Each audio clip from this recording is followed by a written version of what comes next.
This is problem 13.34. It is on page 826. Two types of energy-absorbing fenders designed to be used on a pier are statically loaded. The force deflection curve for each type of fender is given in the graph. Determine the maximum deflection of each fender when a 90-ton ship moving at 1 mile per hour strikes the fender and is brought to rest. You'll need to refer to the figure. It's figure 1334. It looks like that. You'll need to refer to that figure to understand where I'm getting all of my numbers from. The first part's not too bad, but the curved section is a little bit more problematic. Okay, so this is 34, and please refer to figure 13.34. Okay? It's basically a figure of force versus position. Okay? Now, if you look at it, there's curves A and B. Curve A is a linear line. I went ahead and noted that curve A has the equation of force equal 20 over 4x, and then it's in kips, or in other words, 5x in thousands of pounds. Okay, so if you have an x position, and by the way, the x position is measured in inches, you simply need to take the x position in inches, multiply it by 5, and that will give you the force in kips for that position. Also noting there's a 90-ton ship. If we go ahead and convert that, there's 2,000 pounds mass per ton, and so that is what, 2 9s are 18, so 18, well, 180,000 pounds mass. Okay. Did I do that right? 18 and then 4 zeros. Yeah, that should be right. Okay. What else did they give us? Well, they gave us the velocity initial of the ship, which was 1 mile per hour. I went ahead and converted that to feet per second, just because I thought it would be useful. There's, of course, 1 hour per 3,600 seconds, and there's 5280 feet per mile. And that comes out to a velocity of 1.46 repeating forever feet per second. Okay. All right, so the question is, for curve A, how far does the ship sink into this elastic thing? I don't know if it's elastic, but it's certainly absorbing the ship's energy. And for part B, with the curved section, right, the nonlinear force versus deflection section, how far does the ship make it into this pier support, or whatever it is? Well, the energy of the ship initial plus the work from this barrier means that it brings the ship to a stop, such that the ship has no kinetic energy. So what does that mean? Well, that means 1/2 mv1 squared equals, well, really, notice that the direction, let me not write it quite that quickly. Notice that the direction of the force is against the direction of motion of the ship. So it's going to be a negative term. But that force varies with position, doesn't it? The deeper the ship goes into this barrier, the higher the force. So we actually need to integrate the force over the distance from state 1 to state 2. Okay? In other words, from a position x1 to a position x2. Now our x1 position will simply be 0 because that's where the graph begins. Okay? So basically we just need to perform this integration. Now what I did is I said, well, basically 1/2 mv1 squared represents the energy that has to be dissipated by this barrier. So I went ahead and calculated the left-hand side. I went ahead and plugged in a mass, like I said, of 180,000 pounds mass, a velocity of 1.46 repeating feet per second. And when I did that, I got, well, that's kind of messy. Let me try again. 1/2 180,000 pounds mass times 1.46 repeating feet per second quantity squared. I'm going to have pounds mass feet per second squared times feet, right? because there's 2 feet here, feet times feet. The pound mass foot per second squared I could convert into a force because it's already force. I can convert it into pounds force. So that's what I'm going to do. There's 1 pound force for every 32.2 pound mass foot per second squared. Okay? So that takes care of all of the pound mass feet and seconds except for 1 foot. And I'm left with foot-pounds force of energy. This comes out to about 6,012.42 foot-pounds force. And since we have units of kips, that is 6.012 or so feet kips, or kip feet if you like, whatever. Now, since the horizontal axis deals with inches, not feet, I decided to also convert that. So there's 12 inches per foot, and that gives us a total energy of about 72.149 inch kips. Kind of odd to have such a small length scale and such a large force scale, but there we go. Now the question is, how long will it take for this energy to be dissipated? If you look at the straight line, that force versus deflection, let's see, I think we can erase. You'll remember most of this. If not, I've got it in my notes. We're working on this part. If you think about it, and you've got force versus position, force in inches and kips, and you have a linear line, all we're asking is how far in do we need to go such that this area, because think about it, what is it? Well, if we integrate force over distance, that's what we're doing, right? We're counting up area under the line. That's all we're really doing. This area represents energy being dissipated. So I just want this energy to come out to 72.149, and that's where it'll stop, right? Wherever the area goes to that 70.149 inch kips, that's where the ship will stop. That's how deep in it will go. Well, this is just a triangle, isn't it? If it's a triangle, then 1/2 BH squared, or pardon me, 1/2 BH is the formula for the area. Well, how would I write that in terms of the fact that this is the equation for the line? Well, the base is just x long, and the height at that point would be 5x. So this is just 2.5 x squared, isn't it? And that needs to be set equal to 72.149, because again, I want those two areas to be the same. Okay? When you do that, all you have to do to find x is take the square root, let's see, so if these two are equal, it'd be 72.149 inch kips over 2.5. Now the 2.5 has units, but I've lost track of them at this point. It comes out in inches. You can figure out what they are if you like. But it comes out as 5.37 inches. So that's how deep in the ship would move before it comes to rest. This is a 90-ton ship. Of course, the force being applied is very large to the ship, so you can slow the ship down. The next part is not quite so simple, because the next part has a curved line. And what I have to do is approximate each of the segments as straight lines. Let me show you the graph again. I'll explain what I mean. So, for example, in the first segment from 0 inches to 2 inches, I'm just going to approximate that segment as a straight line from 0 to 2, and I have to estimate the height at 2 inches and estimate the height of the force at 4 inches and at 6 and at 8, etc. But I will just pretend that there's a straight line between those points. So if we've got another graph here that does something like this, I've got to pick off a whole bunch of points and estimate their height. Okay, and that's what I've done in a table. So let me draw that table for you. I guess I'll put it here. That should be fine. A lot of work to do with this table. So in reading off the graph, here's what I came up with.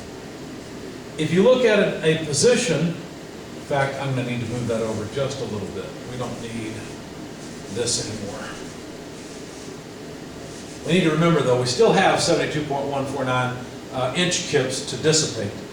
So position in inches from the graph versus force in kips.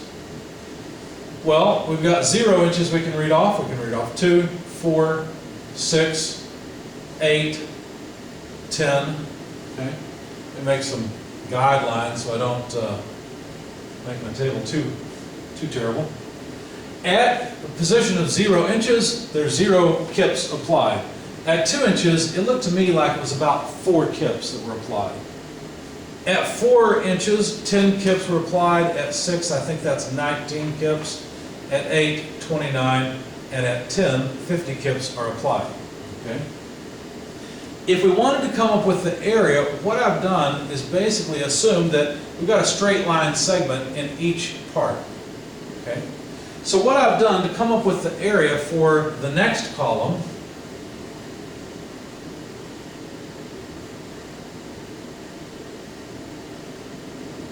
I'm really just trying to get the area for the first segment, then the second segment, then the third, and that's what I'm trying to list here. Okay? Obviously the area begins at 0. If we are at a position of 0, right here, there's no area accumulated so far. But if we get to 2 inches, then I can calculate that area. How would I do that? Well, what I chose to do, as I said, is assume that it acts like a straight line. So the force at the 2 points added divided by 2. What the heck am I doing? Think about it. If you have some force, it doesn't matter. Let's take a more general case. If you have a force here, let's call it force 1, and a force level here, force 2, and you want to know how much area that is, most people think, well, let's add up the triangular area with the rectangular area. I prefer to say, let's take this triangle and cut it off so that this area fills in the missing area. Then all I have to do is multiply that height by that width, right? This width is easy. It's the difference between the two. It's just 2. Notice the difference is always 2, right? And the height, the average height, is really just F2 plus F1 over 2. That's what this is. Okay? So it's an easy way to calculate the area. All I got to do then is multiply by x2 minus x1. But this is always just 2 inches. Okay? So basically, it comes down to this. Mathematically, we've got 2 inches over 2. All I have to do is add the 2 force values together, and that will give me the area for that segment. So it's the area for the first segment, then for the next segment, then for the next. It's not the total area under the curve, but it's the area under the various sections of the curve. Okay? So all I really have to do is add the forces together, and mathematically, I will be doing this. I'll be calculating area. So here, the answer is 4. Here, 14. Here, 29, right? And so on and so forth. So 48 and then 79 were my numbers using this idea. Again, assuming that we have a straight line segment in each of those 2-inch spans. Okay? Now I'm not really interested in the area for the various sections. I'm interested in the accumulated area. So what I want to do is take this area and then next add it all together and then add the rest of it together and so forth. So I will begin with the, I guess we could call this the area sum. Of course it is in kip inches or inch kips, however you want to say it. I don't really care. Right? We want to accumulate the area and see what happens. So we have 0 area, here we have 4 and 14, right? Adding these together would give us a total area of 18. If we add 29 to that, then, and actually no, I made a mistake. What's wrong here? I hope I didn't make a mistake in my math. It looks like I did. Let's see.